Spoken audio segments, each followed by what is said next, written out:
Hello, Namaskar. This is Firstpost and you're watching Vantage with me, Palki Sharma.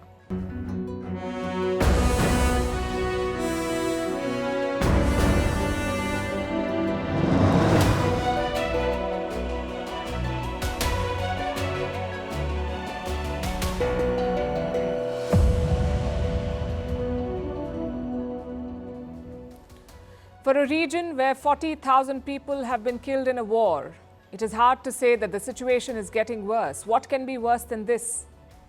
An all-out war between Israel and Hezbollah. It will be worse, especially if Israel launches a ground offensive in Lebanon.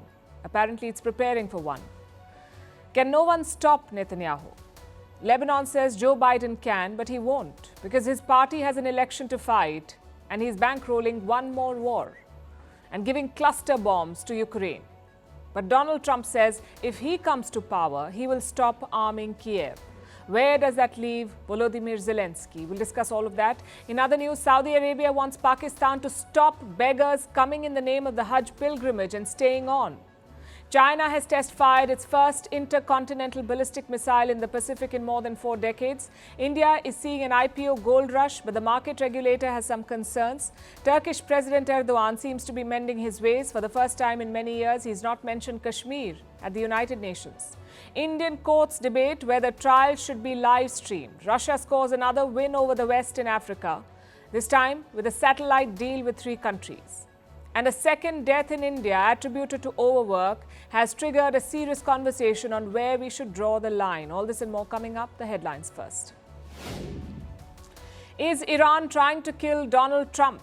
The US Republican presidential candidate claims there are big threats to his life from Tehran. Trump's team says the US intelligence has warned the former president, but Iran rejects the accusations. Since July, there have been 2 assassination attempts on Trump.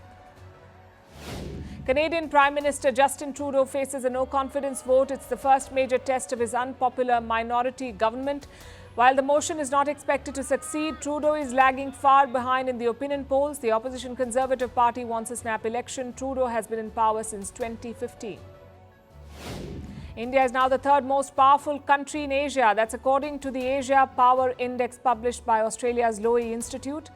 India overtakes Japan to reach this milestone. The driving factors include India's robust economy and young population. Staying with India, Jammu and Kashmir votes in the second phase of the assembly election. Voter turnout was more than 50%.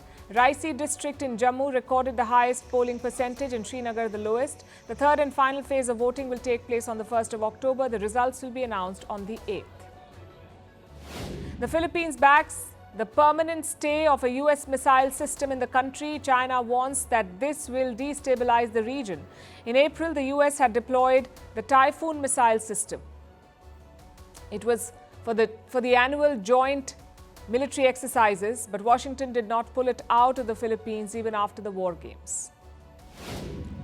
And Volkswagen bosses and union workers start crunch talks. It's over the ailing German auto giant's drastic cost-cutting plans. Thousands of staff are on protest as the company mulls closing factories in Germany and deep job cuts.